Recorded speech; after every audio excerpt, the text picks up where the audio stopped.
Le défi de Rome. Pourquoi les protestants observent-ils le dimanche? La plupart des chrétiens supposent que le dimanche est le jour de culte approuvé par la Bible. L'Église catholique romaine proteste contre le fait que le culte chrétien a été transféré du sabbat biblique, samedi, au dimanche, et qu'essayer de faire valoir que le changement a été fait dans la Bible est à la fois malhonnête et un déni de l'autorité catholique. Si le protestantisme veut fonder ses enseignements uniquement sur la Bible, il devrait adorer le samedi. Il y a quelques années, le Catholic Mirror a publié une série d'articles sur le droit des églises protestantes de prier le dimanche. Les articles soulignaient qu'à moins d'être disposé à accepter l'autorité de l'Église catholique pour désigner le jour du culte, le chrétien devrait observer le samedi. Ceci est une réimpression de ces articles. Le 24 février 1893, la Conférence générale des Adventistes du 7e jour a adopté certaines résolutions faisant appel au gouvernement et au peuple des États-Unis de la décision de la Cour suprême déclarant qu'il s'agissait d'une nation chrétienne, et de l'action du Congrès en légiférant sur le sujet de religion, et les manifestations contre le principe et toutes les conséquences de celui-ci. En mars 1893, l'International Religious Liberty Association a imprimé ces résolutions dans un tract intitulé Appel et manifestations. À la réception de l'un d'eux, le rédacteur en chef du Catholic Mirror of Baltimore, Maryland, publia une série de 4 articles, qui parurent dans ce journal les 2, 9, 16 et 23 septembre 1893. Le Catholic Mirror était l'organe officiel de le cardinal Gibbon et la papauté aux États-Unis.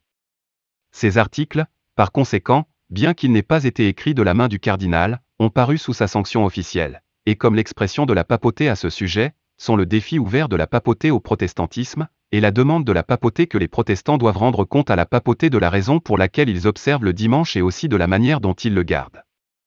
La matière suivante, à l'exception des notes de bas de page, de la note de l'éditeur entre parenthèses commençant à la page 25 et se terminant à la page 27, et les 2 annexes, est une réimpression textuelle de ces éditoriaux, y compris le titre à la page 2.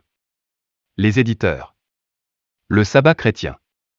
La véritable progéniture de l'union du Saint-Esprit et l'Église catholique son épouse. Les prétentions du protestantisme à toute partie de celui-ci se sont révélées sans fondement.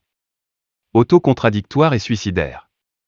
Extrait du Catholic Mirror du 2 septembre 1893. Notre attention a été attirée sur le sujet ci-dessus la semaine dernière par la réception d'une brochure de 21 pages publiée par l'Association internationale de la liberté religieuse intitulée « Appel et manifestations », incorporant des résolutions adoptées par la Conférence générale des Adventistes du 7e jour, 24 février 1893.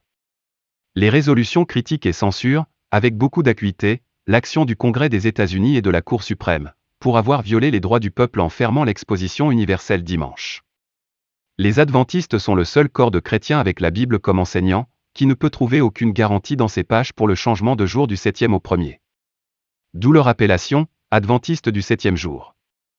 Leur principe cardinal consiste à réserver le samedi au culte exclusif de Dieu, conformément au commandement positif de Dieu lui-même, maintes fois réitéré dans les livres sacrés de l'Ancien et du Nouveau Testament, littéralement obéi par les enfants d'Israël depuis des milliers d'années à ce jour et approuvé par l'enseignement et la pratique du Fils de Dieu pendant qu'il était sur terre.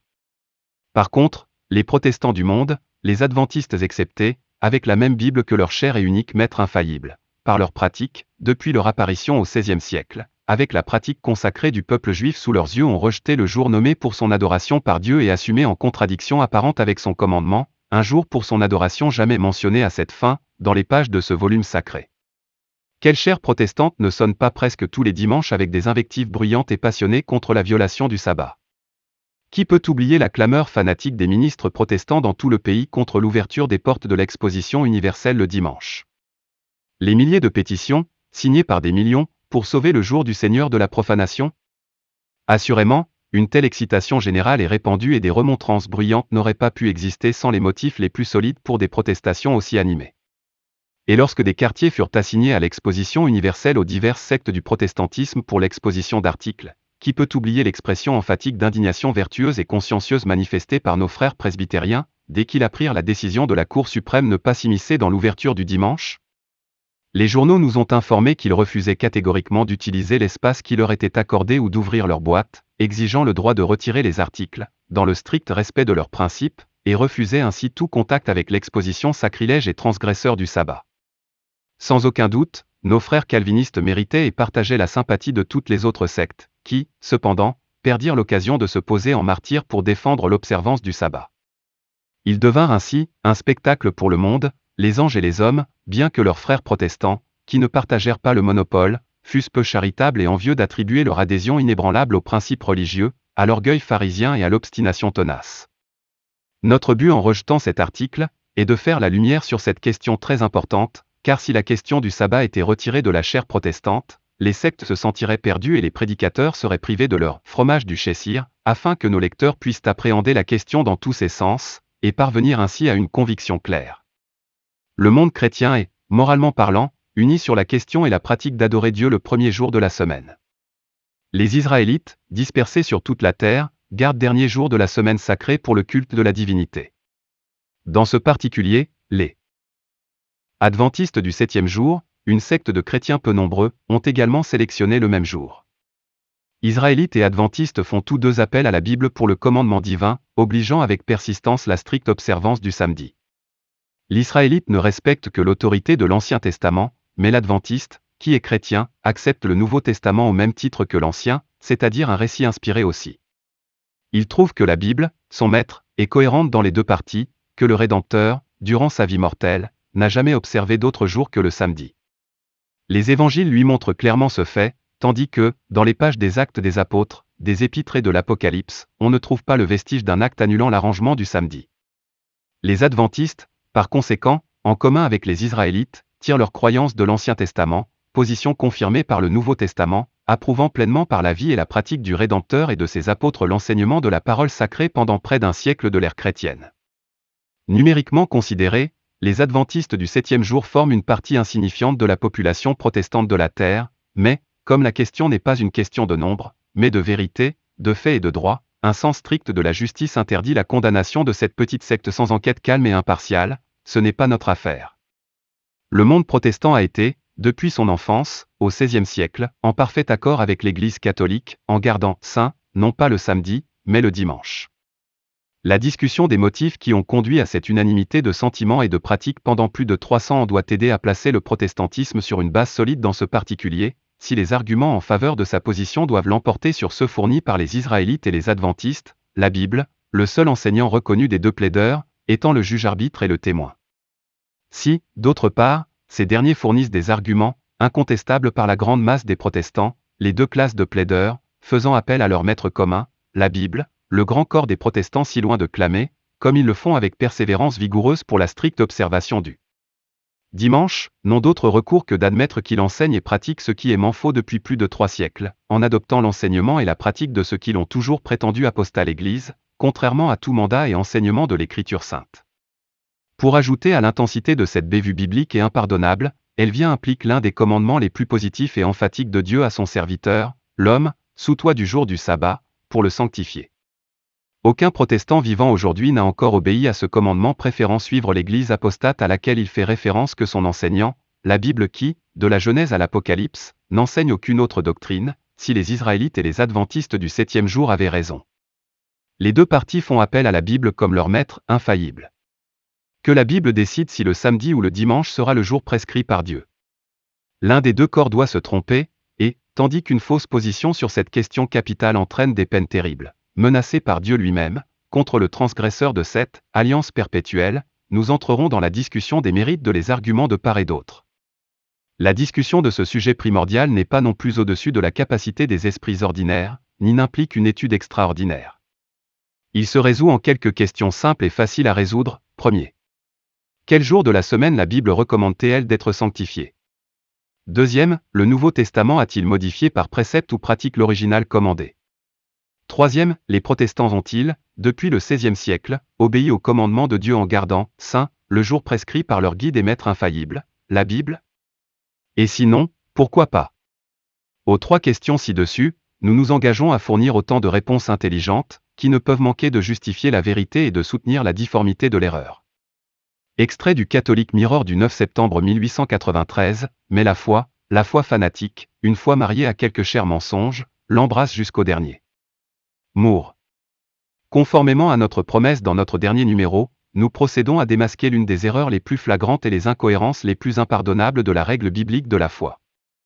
De peur, cependant, que nous soyons mal compris, nous jugeons nécessaire de présumer que le protestantisme ne reconnaît aucune règle de foi, aucun enseignant, sauf la Bible infaillible. De même que le catholique cède implicitement et avec une confiance sans réserve son jugement en matière spirituelle à la voix de son Église, de même le protestant ne reconnaît d'autre maître que la Bible. Toute sa spiritualité découle de ses enseignements. C'est à lui la voix de Dieu qui s'adresse à lui par l'intermédiaire de son seul maître inspiré. Il incarne sa religion, sa foi et sa pratique. La langue de Schillingworth, la Bible, toute la Bible, et rien que la Bible, et la religion des protestants, n'est qu'une forme de la même idée convertible de multiples façons en d'autres formes, telles que le livre de Dieu, la charte de notre salut, l'oracle de notre foi chrétienne, le livre de texte de Dieu à la race de l'humanité, etc., etc. C'est donc un fait incontestable que la Bible seule est le maître du christianisme protestant. En supposant ce fait, nous allons maintenant discuter des mérites de la question soulevée dans notre dernier numéro.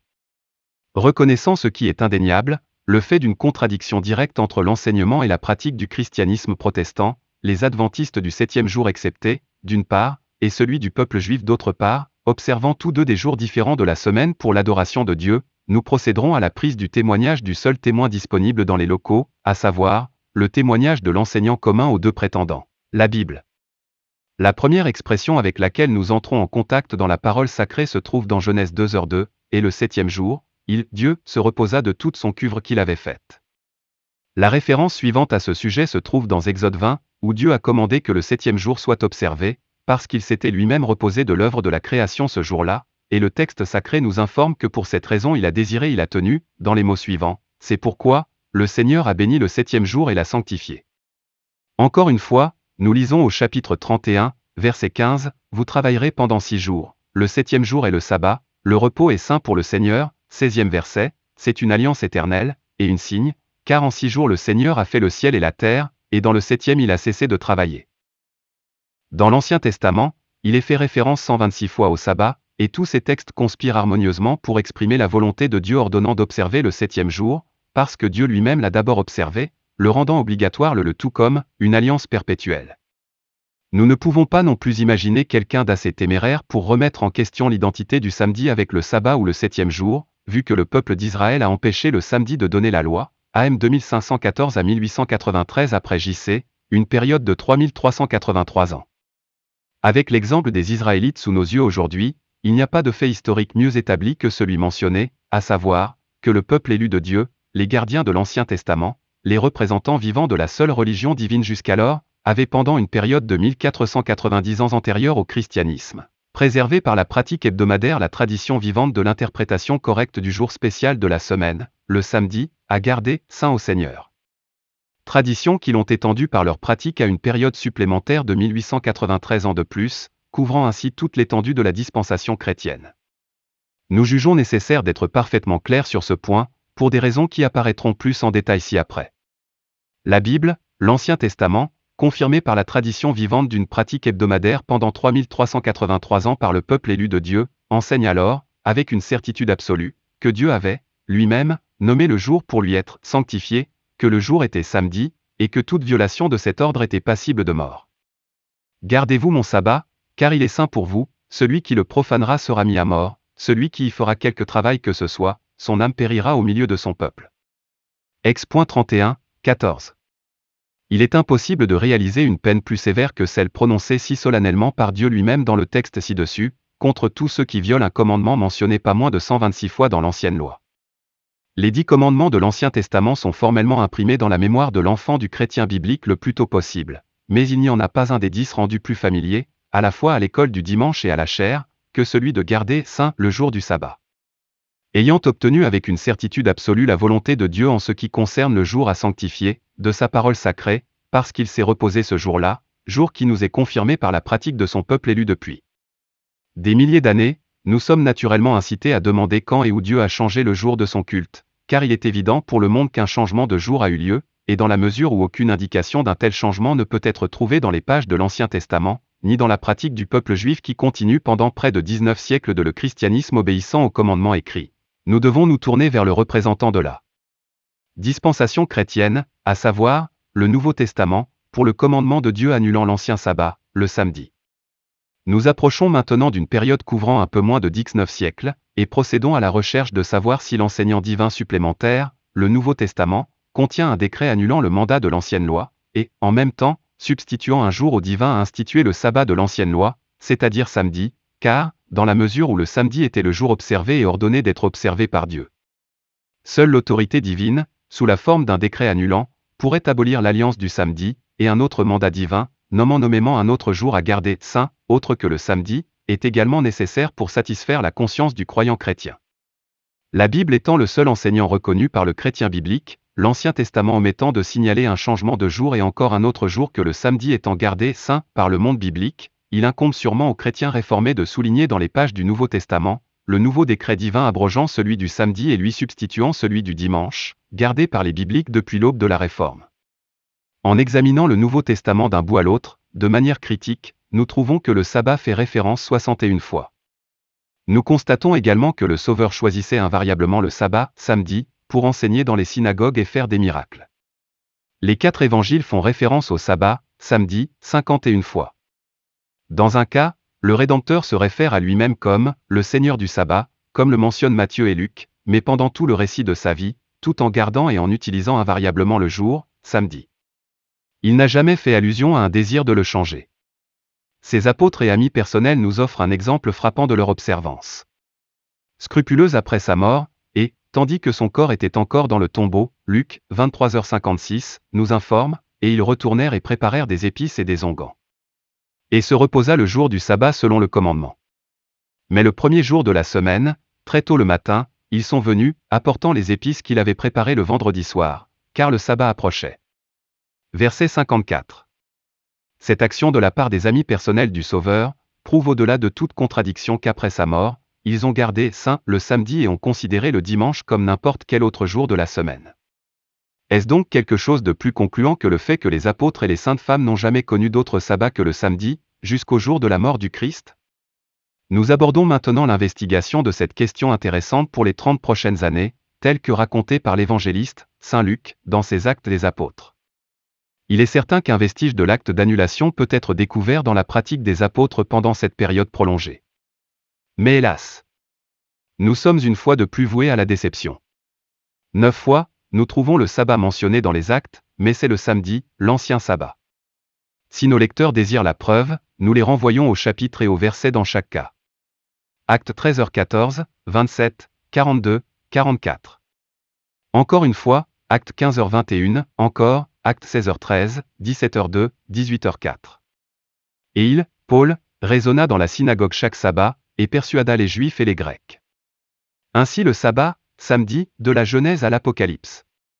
Ainsi, il est impossible de trouver dans le Nouveau Testament la moindre ingérence du Sauveur ou de ses apôtres avec le sabbat originel, mais au contraire, un acquiescement entier à l'arrangement originel, bien plus, une approbation plénière par lui, de son vivant, et une participation active et invariable à l'observation de ce jour et aucun autre par les apôtres pendant 30 ans après sa mort, comme les Actes des Apôtres nous l'ont abondamment témoigné. D'où la conclusion est inévitable, c'est-à-dire, celui de ceux qui suivent la Bible comme guide, les Israélites et les Adventistes du 7e jour ont le poids exclusif de l'évidence de leur côté, tandis que le protestant biblique n'a pas un mot pour se défendre de sa substitution du dimanche au samedi. Plus bientôt. Extrait du Catholic Mirror du 16 septembre 1893. Quant à Sa Majesté satanique, qui était un assassin depuis le début, et le père du mensonge, a entrepris d'ouvrir les yeux de notre première mère, Ève, en stimulant son ambition, vous serez comme des dieux, connaissant le bien et le mal. Son action n'était que le premier de nombreux efforts plausibles et couronnés de succès employés plus tard, dans la séduction de millions de ses enfants. Comme Ève, ils apprennent trop tard. Hélas. La valeur des incitations offertes pour attirer ces enfants faibles de l'allégeance à Dieu. Le sujet de cette discussion ne fait pas non plus exception aux tactiques habituelles de sa sable majesté. Plus de 3 siècles depuis, il a représenté de manière plausible à un grand nombre de chrétiens mécontents et ambitieux la perspective lumineuse de l'inauguration réussie d'un « nouveau départ », par l'abandon de l'Église instituée par le Fils de Dieu, comme leur maître, et l'hypothèse d'un nouvel enseignant, la Bible seule, comme leur nouvel oracle à part entière. La sagacité du malin ne prévoyait que le brillant succès de cette manœuvre. Le résultat n'a pas non plus été à la hauteur de ses attentes les plus optimistes. Un esprit audacieux et aventureux était seul nécessaire pour diriger l'expédition.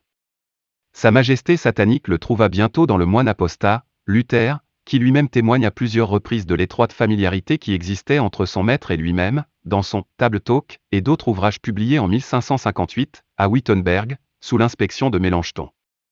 Ses colloques avec Satan à diverses occasions sont attestés par Luther lui-même, un témoignage digne de toute crédibilité. Ce que l'action du serpent tendait si efficacement à réaliser dans le jardin, l'action de Luther l'a réalisé dans le monde chrétien. Donnez-leur un pilote pour leur flotte errante, audacieux dans son art, et instruit à la tromperie, dont la main aventureuse égara leur gouvernail vers des rivages hostiles, ou les submerger par la marée. Comme la fin que se proposait le malin dans son incursion contre l'Église du Christ était la destruction du christianisme, nous sommes maintenant occupés à passer au crible les moyens qu'il a adoptés pour y assurer son succès. Jusqu'à présent, ils se sont avérés trompeurs, contradictoires et fallacieux. Nous allons maintenant poursuivre l'investigation de cette imposture.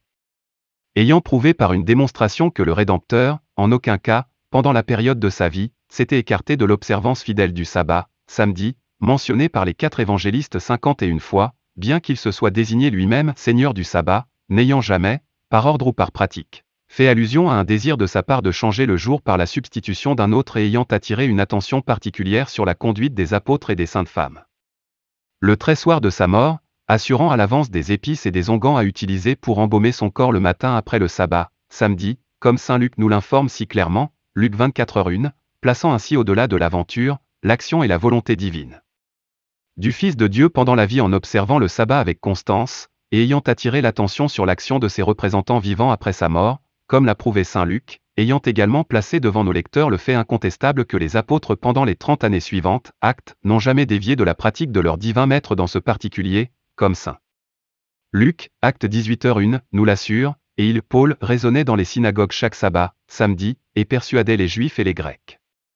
Les gentils convertis étaient, comme nous le voyons du texte, également instruits avec les Juifs, de garder le samedi, ayant été convertis au christianisme ce jour-là, les Juifs et les Grecs collectivement.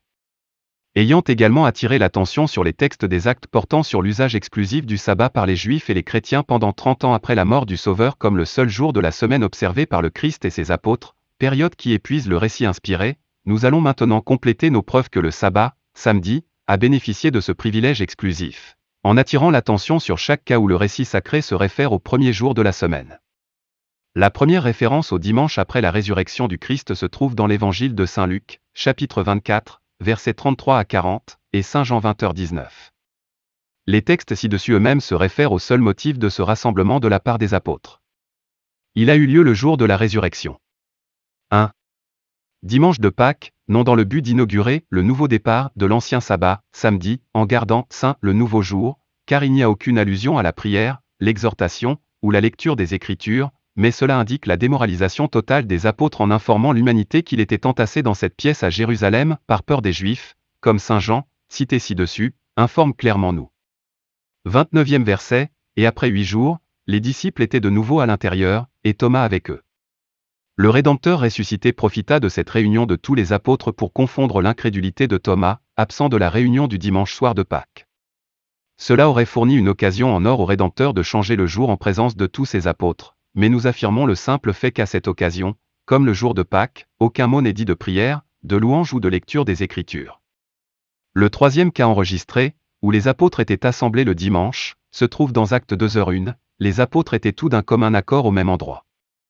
Fête de la Pentecôte dimanche, maintenant, ce texte offrira-t-il à nos frères chrétiens bibliques un vestige d'espérance que le dimanche remplace, enfin, le samedi ? Car lorsque nous les informons que les Juifs observaient ce dimanche depuis 1500 et l'observaient depuis 18 siècles après l'établissement du christianisme, en observant en même temps le sabbat hebdomadaire, il n'y a ni consolation ni réconfort dans ce texte. La Pentecôte est le 50e jour après la Pâque, qui était appelé le sabbat des semaines consistant en 7 fois 7 jours et le jour après l'achèvement du 7e jour du sabbat hebdomadaire, était le jour principal de toute la fête, nécessairement le dimanche. Quel Israélite ne plaindrait pas la cause qui chercherait à découvrir l'origine de l'observation du premier jour de la semaine dans sa fête de la Pentecôte, qu'il observe chaque année depuis plus de 3000 ans? Qui d'autre que les chrétiens bibliques, poussés au mur sous prétexte d'excuser sa profanation sacrilège du sabbat, toujours observé par le Christ et ses apôtres, aurait eu recours à la fête juive de la Pentecôte pour son acte de rébellion contre son Dieu et son Maître, la Bible? Une fois de plus, les apologistes bibliques du changement de jour attirent notre attention sur les Actes, chapitre 20, versets 6 et 7, et le premier jour de la semaine, quand les disciples se sont réunis pour rompre le pain, etc. Selon toute apparence, le texte ci-dessus devrait fournir une certaine consolation à nos amis bibliques mécontents, mais étant un marplot, nous ne pouvons pas leur permettre cette miette de confort. Nous répondons par l'axiome, code probanimi, probanihil, ce qui prouve trop ne prouve rien. Attirons l'attention sur le même, acte 2h46, et eux, continuant chaque jour dans le temple, et rompant le pain de maison en maison, etc., lorsqu'il est placé en juxtaposition avec le 46e verset du même chapitre.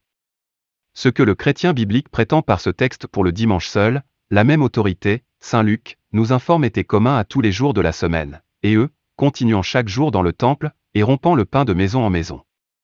Un texte de plus se présente, tendant apparemment vers une substitution du dimanche au samedi. Il est tiré de Saint Paul, 1 Cor 16, 1,2, maintenant concernant la collection pour les saints. Le premier jour de la semaine, que chacun de vous se range auprès de lui, etc. En supposant que la demande de Saint Paul ait été strictement respectée, attirons l'attention sur ce qui a été fait chaque samedi pendant le Lavie de Sauveur et s'est poursuivi pendant 30 ans après, comme nous l'apprend le livre des Actes. Les disciples du Maître se réunissaient, chaque sabbat, pour entendre la parole de Dieu, les Écritures étaient lues chaque jour de sabbat. Et Paul, selon sa manière de raisonner dans la synagogue chaque sabbat, interposant le nom du Seigneur Jésus, etc. Acte 18h04. Quelle conclusion plus absurde que d'inférer que la lecture des Écritures, la prière, l'exhortation et la prédication, qui formaient les tâches routinières de chaque samedi, comme cela a été abondamment prouvé, ont été dépassées par une demande de faire une collecte un autre jour de la semaine. Pour apprécier pleinement la valeur de ce texte actuellement à l'étude, il suffit de rappeler l'action des apôtres et des saintes femmes le vendredi saint avant le coucher du soleil. Ils achetèrent les aromates et les onguents après qu'il fut descendu de la croix, ils ont suspendu toute action jusqu'à ce que le sabbat saint au Seigneur soit passé, puis ont pris des mesures le dimanche matin pour achever le processus d'embaumement du corps sacré de Jésus. Pourquoi, pouvons-nous demander, n'ont-ils pas procédé à l'achèvement du travail d'embaumement le samedi? Parce qu'ils savaient bien que l'embaumement du corps sacré de leur maître interférerait avec la stricte observance du sabbat, dont l'observation était primordiale, et jusqu'à ce qu'il puisse être démontré que le jour du sabbat précédant immédiatement le dimanche de notre texte n'avait pas été observé, ce qui serait faux, dans la mesure où chaque sabbat avait été observé. La demande de Saint Paul de faire la collecte le dimanche reste à être classée avec le travail de l'embaumement du corps de Christ, qui ne pouvait pas être effectué le jour du sabbat, et a par conséquent été reporté au jour approprié suivant, c'est-à-dire, le dimanche ou le premier jour de la semaine. Ayant disposé de chaque texte se trouvant dans le Nouveau Testament se référant au sabbat, samedi, et au premier jour de la semaine, dimanche, et ayant montré de manière concluante à partir de ces textes, que, jusqu'à présent, aucun nombre de prétextes ne peut être trouvé dans le volume sacré pour la substitution biblique du dimanche au samedi, il ne nous reste plus qu'à rechercher le sens des expressions « jour du Seigneur » et « jour du Seigneur » que l'on trouve dans le Nouveau Testament. Ce que nous nous proposons de faire dans notre prochain article, est de conclure par des remarques pertinentes sur la incongruité d'un système de religion dont nous aurons prouvé qu'il est indéfendable, contradictoire et suicidaire. Extrait du Catholic Mirror de septembre 2023, 1893. S'arrêter sur des béquilles de taille inégale. Une jambe par la vérité appuyée, une par le mensonge, ainsi glisse vers le but avec un rythme maladroit, sûr de rien d'autre que de perdre la course. Dans le présent article, nous proposons d'étudier attentivement une nouvelle, et dernière, classe de preuves supposées convaincre le chrétien biblique que Dieu avait substitué le dimanche au samedi pour son culte dans la nouvelle loi, et que la volonté divine doit être trouvée enregistrée par le Saint-Esprit dans les écrits apostoliques. On nous dit que ce changement radical a trouvé son expression, maintes et maintes fois, dans une série de textes dans lesquels se trouve l'expression « le jour du Seigneur » ou « le Seigneur du jour ». La classe de textes dans le Nouveau Testament, sous le titre « Sabbat », au nombre de 61 dans les évangiles, les actes et les épîtres, et la deuxième classe, dans laquelle, le premier jour de la semaine, ou dimanche, ayant été examiné de manière critique, cette dernière classe au nombre de 9-8, et ayant été trouvée pour ne pas donner le moindre indice d'un changement de volonté de la part de Dieu quant à son jour d'adoration par l'homme. Nous procédons maintenant à l'examen de la troisième et dernière classe de textes invoqués pour sauver le système biblique de l'accusation de chercher à refiler au monde, au nom de Dieu, un décret pour lequel il n'y a pas la moindre garantie ou autorité de leur enseignant, la Bible. Le premier texte de cette classe se trouve dans les Actes des Apôtres 2h20, le soleil se changera en ténèbres, et la lune en sang, avant que vienne ce grand et remarquable jour du Seigneur. Combien de dimanches se sont écoulés depuis que cette prophétie a été prononcée? Autant pour cet effort de pervertir le sens du texte sacré du jour du jugement au dimanche. Le deuxième texte de cette classe se trouve dans un corps 1h08, qui vous confirmera aussi jusqu'à la fin. afin que vous soyez irréprochables au jour de notre Seigneur Jésus-Christ. Quel idiot ne voit pas que l'apôtre ici indique clairement le jour du jugement? Le prochain texte de cette classe qui se présente se trouve dans la même épître, chapitre 5h5, pour livrer un tel à Satan pour la destruction de la chair, afin que l'esprit soit sauvé au jour du Seigneur Jésus. Le Corinthien incestueux a bien sûr été sauvé le dimanche suivant. Qu'il est pitoyable un tel pis-aller. Le quatrième texte, 2 Cor. 1, 13,14, et j'espère que vous reconnaîtrez jusqu'à la fin, comme et vous êtes aussi à nous au jour de notre Seigneur Jésus. Le dimanche, ou le jour du jugement, lequel? Le cinquième texte est de Saint Paul aux Philippiens, chapitre 1, verset 6, ayant la certitude de cette chose même, que celui qui a commencé une bonne œuvre en vous, la parachèvera jusqu'au jour de Jésus-Christ. Le bon peuple de Philippe, en atteignant la perfection le dimanche suivant, pouvait se permettre de rire de notre transit rapide moderne. Nous demandons la permission de soumettre notre sixième de la classe, c'est-à-dire, Philippiens, premier chapitre, verset 10e, afin qu'il soit sincère sans offense jusqu'au jour de Christ. Ce jour-là, c'était dimanche prochain, bien sûr. Pas si longtemps à attendre finalement. Le septième texte, 2 Pierre 3h10, mais le jour du Seigneur viendra comme un voleur dans la nuit. L'application de ce texte au dimanche dépasse les bornes de l'absurdité. Le huitième texte, 2 Pierre 3h12, en attendant et en se hâtant vers la venue du jour du Seigneur, par lequel les cieux étant en feu, seront dissous, etc. Ce jour du Seigneur est le même que celui mentionné dans le texte précédent, l'application des deux au dimanche suivant aurait laissé le monde chrétien sans sommeil le samedi soir suivant. Nous avons présenté à nos lecteurs 8 des 9 textes sur lesquels nous nous sommes appuyés pour étayer par un texte de l'Écriture l'effort sacrilège de reporter le « jour du Seigneur » au dimanche, et avec quel résultat? Chacun fournit des preuves prima facie du dernier jour, s'y référant directement, absolument et sans équivoque. Conclusion. Nous avons, dans cette série d'articles, mis beaucoup de soin à l'instruction de nos lecteurs pour les préparer en présentant un certain nombre de faits indéniables trouvés dans la parole de Dieu pour arriver à une conclusion absolument irréfragable. Lorsque le système biblique fit son apparition au XVIe siècle, non seulement il s'empara des biens temporels de l'Église, mais dans sa croisade vandaliste dépouillait le christianisme, autant qu'il le put, de tous les sacrements institués par son fondateur, de la saint sacrifice, etc., ne retenant rien d'autre que la Bible, que ses interprètes ont prononcé comme leur seul maître en doctrine et en morale chrétienne. Le principal de leurs articles de croyance était, et aujourd'hui, la nécessité permanente de sanctifier le sabbat. En fait, c'est depuis 300 ans le seul article de la croyance chrétienne dans lequel il y a eu un consensus plénier des représentants bibliques. L'observation du sabbat constitue la somme et la substance de la théorie biblique. Les chairs résonnent chaque semaine de tirades incessantes contre la manière laxiste d'observer le sabbat dans les pays catholiques par opposition à la manière appropriée, chrétienne et satisfaite d'observer le jour dans les pays bibliques.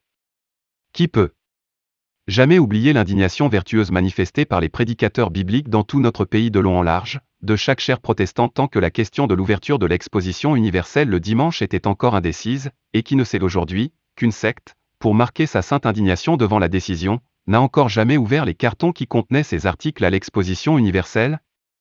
Ces chrétiens superlativement bons et onctueux, en esquissant soigneusement leur Bible, peuvent trouver leur contrepartie dans une certaine classe de personnes malhonnêtes au temps du Rédempteur, qui le hantaient nuit et jour, affligé au-delà de toute mesure et scandalisé au-delà de la patience, parce qu'il n'a pas observé le sabbat d'une manière aussi directe qu'eux-mêmes. Il le haïssait pour avoir utilisé le bon sens en référence au jour, et il n'a trouvé aucune épithète assez expressive de son mépris suprême pour leur orgueil pharisaïque. Et il est très probable que l'Esprit divin n'a pas modifié ses vues aujourd'hui face au tollé flagrant de leurs partisans et sympathisants à la fin de ce XIXe siècle. Mais quand nous ajoutons à tout cela le fait que tandis que les pharisiens d'autrefois observaient le vrai sabbat, nos pharisiens modernes, comptant sur la crédulité et la simplicité de leurs dupes, n'ont jamais observé de leur vie le vrai sabbat que leur divin maître observait. Son jour de mort et que ses apôtres ont gardé, à son exemple, pendant 30 ans après, selon les annales sacrées, la contradiction la plus flagrante impliquant un rejet délibérément sacrilège d'un précepte des plus positifs nous est présentée aujourd'hui dans l'action du monde chrétien biblique. La Bible et le sabbat constituent le mot d'ordre du protestantisme, mais nous avons démontré que c'est la Bible contre leur sabbat. Nous avons montré qu'il n'y a jamais eu de contradiction plus grande que leur théorie et leur pratique.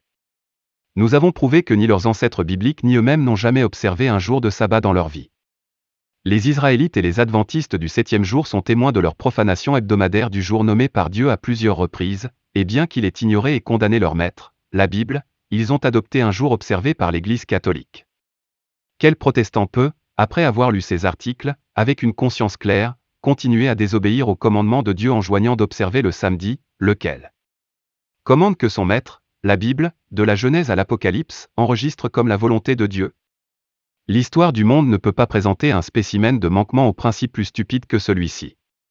L'enseignant demande avec insistance à chaque page que la loi du sabbat soit observée chaque semaine, en la reconnaissant tout comme le seul enseignant infaillible, alors que les disciples de cet enseignant n'ont pas une seule fois depuis plus de 300 observé le précepte divin.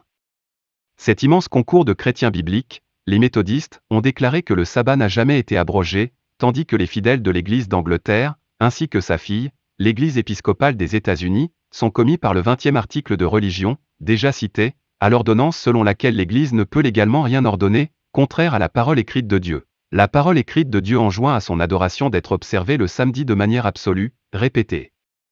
La plus catégorique, avec une menace de mort des plus positives pour celui qui désobéit.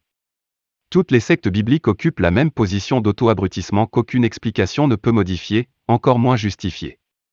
Comme les paroles du Saint-Esprit s'appliquent vraiment à cette situation déplorable. Iniquita mentita et sibi, l'iniquité s'est mentie à elle-même. Proposant de ne suivre la Bible qu'en tant qu'enseignant, mais devant le monde, le seul enseignant est ignominieusement écarté, et l'enseignement et la pratique de l'Église catholique, la mère des abominations, quand il convient à leur objectif de la désigner, adopter, malgré les menaces les plus terribles prononcées par Dieu lui-même contre ceux qui désobéissent à l'ordre, souvenez-vous de sanctifier le sabbat.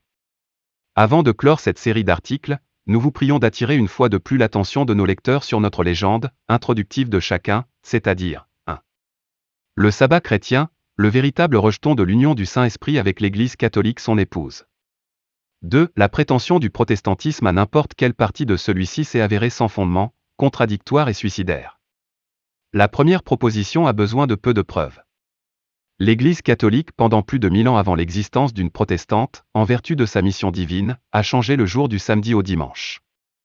Nous disons en vertu de sa mission divine, parce que celui qui s'appelait le Seigneur du sabbat, l'a doté de son propre pouvoir d'enseigner, celui qui vous écoute, m'écoute, ordonna à tous ceux qui croient en lui de l'écouter, sous peine d'être mis parmi les païens et publicains, et a promis d'être avec elle jusqu'à la fin du monde. Elle tient de lui sa charte d'institutrice, une charte aussi infaillible que perpétuelle. Le monde protestant à sa naissance trouvait le sabbat chrétien trop fortement ancré pour aller à l'encontre de son existence, il a donc été placé sous la nécessité d'acquiescer à l'arrangement, impliquant ainsi le droit de l'Église de changer le jour, pendant plus de 300 ans. Le sabbat chrétien est donc à ce jour, la progéniture reconnue de l'Église catholique comme épouse du Saint-Esprit sans un mot de remontrance du monde protestant. Voyons maintenant, cependant, un coup d'œil à notre deuxième proposition, avec la Bible seule comme l'enseignante interdit le plus catégoriquement tout changement dans la journée pour des raisons primordiales. Le commandement appelle à une alliance perpétuelle. Le jour commandé d'être observé par l'enseignant n'a jamais été observé une seule fois. Développant ainsi une apostasie à partir d'un principe supposé fixe, aussi contradictoire, auto-abrutissant, et par conséquent aussi suicidaire qu'il est au pouvoir du langage de l'exprimer. Les limites de la démoralisation ne sont pas encore atteintes. Loin de là. Leur prétention à quitter le sein si l'Église catholique était pour l'apostasie de la vérité telle qu'elle est enseignée dans la parole écrite. Ils adoptèrent l'écrit comme leur seul maître, ce qu'ils n'avaient pas plutôt fait qu'ils l'abandonnèrent promptement, comme ces articles l'ont abondamment prouvé, et par une perversité aussi volontaire qu'erronée, ils acceptent l'enseignement de l'Église catholique en opposition directe avec l'enseignement clair, invariable et constant de leur seul maître dans la doctrine la plus essentielle de leur religion, soulignant ainsi la situation dans ce qui peut être judicieusement désigné une parodie, une illusion et un piège. Note de l'éditeur sait sur ce point même que la réforme a été condamnée par le Concile de Trente. Les réformateurs avaient constamment chargé, comme ici déclaré que l'Église catholique avait apostasié de la vérité telle qu'elle est contenue dans la parole écrite. La parole écrite, la Bible et la Bible seulement, ainsi parle le Seigneur, tels étaient leurs mots d'ordre constants, et l'écriture comme dans la parole écrite est la seule norme d'appel. C'était la plateforme proclamée de la réforme et du protestantisme. L'écriture et la tradition. La Bible telle qu'interprétée par l'Église et selon le consentement unanime des pères. C'était la position et la revendication de l'Église catholique. C'était la question principale du Concile de Trente, qui était appelé spécialement à examiner les questions qui avaient été soulevées et imposées à l'attention de l'Europe par les réformateurs. La toute première question concernant la foi qui était examinée par le Conseil était la question impliquée dans cette question. Il y avait même une forte partie des catholiques au sein du Concile qui étaient en faveur de l'abandon de la tradition et de l'adoption des Écritures seules, comme norme d'autorité. Ce point de vue était si résolument soutenu dans les débats du Concile que les légats du pape lui écrivirent en fait qu'il y avait une tendance aussi forte à mettre de côté la tradition et à faire de l'écriture la seule norme d'appel. Mais faire cela reviendrait manifestement à justifier en grande partie la revendication des protestants. Par cette crise, la partie ultra-catholique du Concile a été chargée de convaincre les autres que l'écriture et la tradition étaient le seul terrain sûr sur lequel s'appuyer. Si cela pouvait être fait, le Concile pourrait être amené à publier un décret condamnant la réforme, sinon non. La question a été débattue jour après jour, jusqu'à ce que le Conseil soit équitablement paralysé.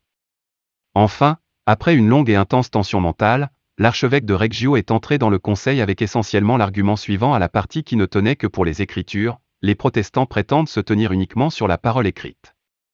Ils professent ne considérer que les Écritures comme la norme de la foi. Ils justifient leur révolte par le plaidoyer que l'Église a apostasié de la parole écrite et suit la tradition. Maintenant, la prétention des protestants, qu'ils se tiennent uniquement sur la parole écrite n'est pas vraie. Leur profession de tenir l'Écriture seule comme la norme de la foi est fausse. Preuve, la parole écrite enjoint explicitement l'observance du 7e jour comme le sabbat. Ils n'observent pas le 7e jour, mais le rejeter. S'ils ne tiennent vraiment que l'Écriture seule comme leur norme, ils observeraient le 7e jour comme il est enjoint dans l'Écriture partout. Mais ils ont adopté et pratiquent l'observance du dimanche, pour laquelle ils n'ont que la tradition de l'Église. Par conséquent, la revendication de l'Écriture seule comme norme échoue, et la doctrine de l'Écriture et de la tradition, comme essentielle, est pleinement établie, les protestants eux-mêmes étant juges. Il n'y avait pas moyen de contourner cela, car la propre déclaration de foi des protestants, la Confession d'Augsbourg 1530, avait clairement admis que l'observation du jour du Seigneur avait été désignée par l'Église seulement. L'argument n'a été salué dans le Conseil qu'à titre d'inspiration, le parti pour l'écriture seule s'est rendu, et le Concile condamna aussitôt à l'unanimité le protestantisme et toute la réforme comme étant seulement une révolte injustifiée contre la communion et l'autorité de l'Église catholique, et procéda, le 8 avril 1546, à la promulgation de 2 décrets, dont le premier édicte, sous anathème, que l'écriture et la tradition doivent être reçues et vénérées également, et que les livres deutéro-canoniques, les apocryphes, font partie de le canon de l'écriture. Le deuxième décret déclare que la Vulgate est la seule version latine authentique et standard, et lui donne une telle autorité qu'elle remplace les textes originaux, interdit l'interprétation de l'écriture contraire au sens reçu par l'Église, ou même contrairement au consentement unanime des pères, etc. Ainsi, c'est l'incohérence de la pratique protestante avec la profession protestante qui a donné à l'Église catholique son terrain tant recherché et anxieusement désiré sur lequel condamner le protestantisme et l'ensemble du mouvement de la Réforme comme une rébellion égoïstement ambitieuse contre l'autorité de l'Église. Et dans cette controverse vitale, la clé, l'expression la plus importante et culminante, de l'incohérence protestante était dans le rejet du sabbat du Seigneur, le 7e jour, enjoint dans les Écritures et l'adoption et l'observance du dimanche tel qu'enjoint par l'Église catholique. Et c'est d'aujourd'hui la position des parties respectives à cette polémique. Aujourd'hui, comme le montre ce document, c'est la question vitale sur laquelle l'Église catholique dénonce le protestantisme, et sur laquelle elle condamne le cours du protestantisme populaire comme étant indéfendable, contradictoire et suicidaire. Que feront ces protestants, que feront ce protestantisme, n'est-ce pas? Si l'un des révérends pasteurs, qui sont habitués à hurler si bruyamment sur chaque profanation réelle ou supposée de cette pieuse fraude, le sabbat biblique, pense bien d'entrer dans une protestation contre notre dissection logique et biblique de leur animal de compagnie métisse, nous pouvons leur promettre que toute tentative raisonnable de leur part de rassembler les dijectamembra de l'hybride et de lui redonner une existence galvanisée sera accueillie avec une cordialité authentique et une considération respectueuse de notre part. Mais nous pouvons assurer à nos lecteurs que nous connaissons trop bien ces révérends hurleurs pour nous attendre à un aboiement solitaire de leur part dans ce cas. Et ils nous connaissent trop bien pour se soumettre à la mortification qu'entraînerait nécessairement une nouvelle dissection de cette question antiscripturale. Leur politique est désormais de faire profil bas, et ils sont sûrs de l'adopter. Ces articles sont réimprimés, et ce tract est envoyé par les éditeurs, parce qu'il donne d'une source indéniable et sans équivoque, la dernière phase de la controverse sur l'observance du dimanche, qui est maintenant, et qui d'ailleurs depuis un certain temps a été, non seulement une question nationale, avec des nations dirigeantes, mais aussi une question internationale. Non que nous soyons heureux qu'il en soit ainsi, nous voudrions qu'il en soit bien autrement. Nous voudrions que les protestants partout soient si profondément cohérents dans la profession et la pratique qu'il n'y ait aucune place possible pour que les relations entre eux et Rome prennent jamais la forme qu'ils n'ont pas prise. Mais la situation dans cette affaire est maintenant telle qu'elle est exposée ici. Il n'y a pas moyen d'échapper à ce fait. Il devient donc du devoir de l'Association internationale de la liberté religieuse de faire connaître aussi largement que possible la véritable face de cette grande question telle qu'elle se présente actuellement. Non pas parce que nous sommes heureux qu'il en soit ainsi, mais parce qu'il en est ainsi, tout ce que nous ou n'importe qui d'autre aimerions ou ne serions pas heureux d'avoir. Il est vrai que nous attendions depuis des années que cette question prenne précisément l'attitude qu'elle a prise maintenant et qu'elle a si clairement énoncée dans cette brochure. Nous avons dit à maintes reprises au peuple, et aux protestants en particulier, et plus particulièrement encore, avons-nous dit à ceux qui prônaient les lois du dimanche et la reconnaissance et l'établissement légal du dimanche par les États-Unis, que dans la voie suivie. Ils jouaient directement dans les mains de Rome, et qu'aussi certainement qu'elle réussisse, elle serait inévitablement appelée par Rome et Rome en possession du pouvoir aussi, pour lui rendre compte des raisons pour lesquelles le dimanche devrait être observé. Cela, nous l'avons dit aux gens depuis des années, viendrait sûrement. Et maintenant qu'il est venu, il est de notre seul devoir de le faire connaître aussi largement qu'il est en notre pouvoir de le faire. On peut se demander, pourquoi Rome n'a-t-elle pas fait preuve d'autant d'audace qu'avant? Pourquoi a-t-elle attendu si longtemps? Ce n'était pas dans son intérêt de le faire avant. Quand elle devait bouger, elle désirait se mouvoir avec puissance, et elle n'en avait pas encore. Mais dans leurs efforts acharnés pour la reconnaissance et l'établissement du gouvernement national du dimanche, les protestants des États-Unis faisaient plus pour elle qu'elle ne pouvait faire pour elle-même pour obtenir le pouvoir gouvernemental entre ses mains. Cela, elle le savait bien, et n'attendait donc que. Et maintenant que les protestants, en alliance avec elle, ont accompli cette chose terrible, elle se lève immédiatement dans toute son arrogance native et son esprit d'antan, et demande aux protestants de répondre devant elle de leur observance du dimanche. Cela aussi, elle le fait parce qu'elle est sûre du pouvoir que les protestants ont si aveuglément mis entre ses mains. En d'autres termes, le pouvoir que les protestants ont ainsi mis entre ses mains, elle l'utilisera maintenant à leur destruction. Une autre preuve est-elle nécessaire pour montrer que le miroir catholique, ce qui signifie le cardinal et l'Église catholique en Amérique, a attendu cela, que celui fourni à la page 21 de ce dépliant. Veuillez tourner le paquet et regarder cette page et voir la citation extraite du New York Herald en 1874, et qui est maintenant présentée ainsi. Cela ne montre-t-il pas clairement que cette déclaration des évêques méthodistes, à une époque comme celle-ci? Et plus que cela, les protestants trouveront plus de telles choses qui ont été ainsi mises en place, et qui seront encore utilisées d'une manière qui les surprendra et les confondra à la fois. Il s'agit actuellement d'une controverse entre l'Église catholique et les protestants. En tant que tel seulement, nous reproduisons ces éditoriaux du Catholic Mirror. Les points controversés sont des points qui sont revendiqués par les protestants comme en leur faveur. L'argument est avancé par l'Église catholique, la réponse incombe aux protestants qui observent le dimanche, pas à nous. Nous pouvons vraiment dire, ce n'est pas notre affaire. S'ils ne répondent pas, elle fera de leur silence leur aveu qui est juste, et elle l'utilisera contre eux en conséquence. S'ils répondent, elle utilisera contre leurs propres paroles et, selon les circonstances, le pouvoir qu'ils ont mis entre ses mains. De sorte qu'en ce qui la concerne, que les protestants répondent ou non, c'est la même chose. Et comment elle les regarde, et l'esprit dans lequel elle se propose de les traiter désormais se manifeste clairement dans le défi lancé dans le dernier paragraphe des articles de réimpression. Il ne reste qu'un seul refuge pour les protestants. C'est-à-dire prendre position carrément et pleinement sur la parole écrite seulement, la Bible et la Bible seule, et donc sur le sabbat du Seigneur. Ainsi, ne reconnaissant d'autre autorité que celle de Dieu, ne poussant d'autre soupir que la sienne, EZ. 20h12, 20, obéissant à son commandement et protégés par sa puissance, ils auront la victoire sur Rome et toutes ses alliances, et se tiendront sur la mer de verre, portant les harpes de Dieu, avec lesquelles leur triomphe sera à jamais célébré. Apocalypse 18 et 15, 2-4. Il n'est pas encore trop tard pour que les protestants se rachètent. Le feront-ils? Vont-ils s'appuyer systématiquement sur la profession protestante? Ou continueront-ils à occuper la position indéfendable, contradictoire et suicidaire de se déclarer protestants, tout en se tenant sur le terrain catholique, en recevant l'insulte catholique et en portant la condamnation catholique? Seuls, comme leur seule autorité et leur seule norme? Ou auront-ils toujours la doctrine et la pratique, indéfendables, contradictoires et suicidaires, de suivre l'autorité de l'Église catholique et de porter le signe de son autorité? Vont-ils garder le sabbat du Seigneur, le 7e jour, selon l'Écriture? Ou observeront-ils le dimanche selon la tradition de l'Église catholique? Chers lecteurs, que ferez-vous? Annexe 13.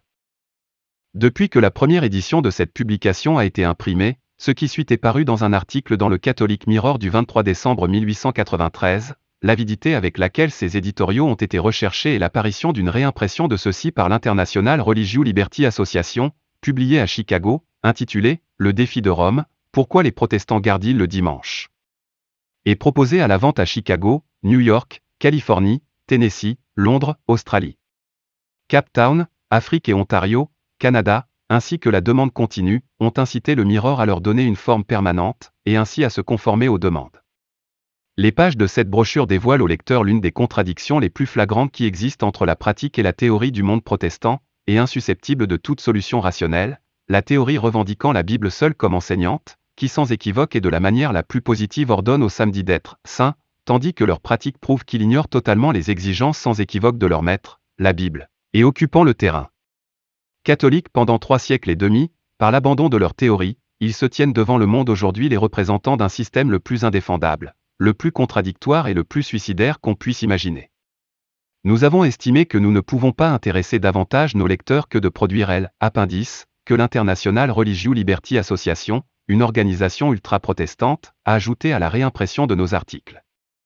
La lecture de l'appendice confirmera le fait que notre argument est sans réplique, et que se retirer du territoire catholique où il se trouve, c'est soit se retirer du territoire catholique où ils squattent depuis 3 siècles et demi, et accepter de bonne foi leur propre maître, la Bible, comme le suggère si clairement par l'auteur de l'appendice, commence immédiatement à observer le samedi, le jour prescrit par la Bible de la Genèse à l'Apocalypse, ou, abandonnant la Bible comme leur seul enseignant, cesser d'être des squatteurs, et une contradiction vivante de leurs propres principes, et en prenant des lettres d'adoption en tant que citoyens du royaume du Christ sur terre, son Église, ne soyez plus victimes d'auto-illusions et d'auto-contradictions nécessaires. Les arguments contenus dans cette brochure sont fermement ancrés sur la parole de Dieu, et ayant été étudiés de près avec la Bible en main, ne laissent aucune échappatoire aux protestants consciencieux sauf l'abandon du culte du dimanche et le retour au samedi, commandé par leur maître, la Bible, ou, ne voulant pas abandonner la tradition de l'Église catholique, qui enjoint l'observation du dimanche, et qui l'ont accepté en opposition directe avec leur maître, la Bible, l'acceptent systématiquement dans tous ses enseignements. Raison et bon sens exigeaient l'acceptation de l'une ou l'autre de ces alternatives, soit le protestantisme et la sanctification du samedi, soit la catholicité et l'observation du dimanche. Le compromis est impossible.